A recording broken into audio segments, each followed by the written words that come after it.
बड़ी तैयारी अब सामने आई है। हमास को निपटाने का इजराइल ने अपना बड़ा प्लान जो है वो बना लिया है। ग्राउंड अटैक के लिए तमाम सैनिक जुटने लगे हैं।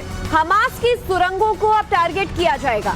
तो देखिए, हमास का जो सबसे बड़ा यूएसपी पॉइंट रहा है अब तक, वो है उसका अंडरग्राउंड टनल नेटवर्क, जिसमें न सिर्फ हथियारों का जखीरा रखा जाता है, बल्कि जब जब अटैक होता है इसी में छिपकर हमास के तमाम सैकड़ों हजारों जो आतंकी है वो अपनी जान बचाते हैं। लेकिन अब वो कब तक इजराइल से बच पाएंगे, ये बड़ा सवाल, क्योंकि जमीन पर उतर चुके हैं इजरायली सैनिक और आईडीएफ ने अपना पूरा प्लान जो है वो दुनिया के सामने अपनी मंशा साफ कर दी है।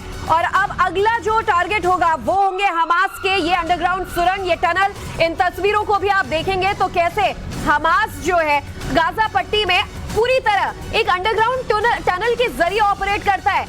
पूरा जो सतह है वो एक तरीके से खोखली जमीन है जहां पर अब तक इजराइल ने वार किए, लेकिन जो टारगेट है वो जमीन के अंदर अभी छुपा हुआ है। और हमास के तमाम आतंकी यहाँ पर न सिर्फ शरण लिए हुए हैं, बल्कि उनके हथियारों का जखीरा, वो मिसाइल, वो रॉकेट जिससे लगातार इजराइल पर अटैक दागे जा रहे थे, वो भी इन्हीं टनल में छुपा कर रखे जाते हैं।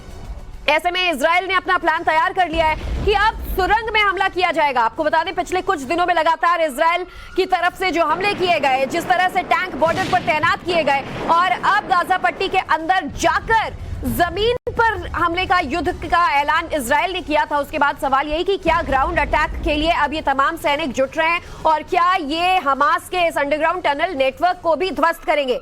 ये वो सुरंगें हैं जिन्हें आतंकियों ने कई सालों में बनाया।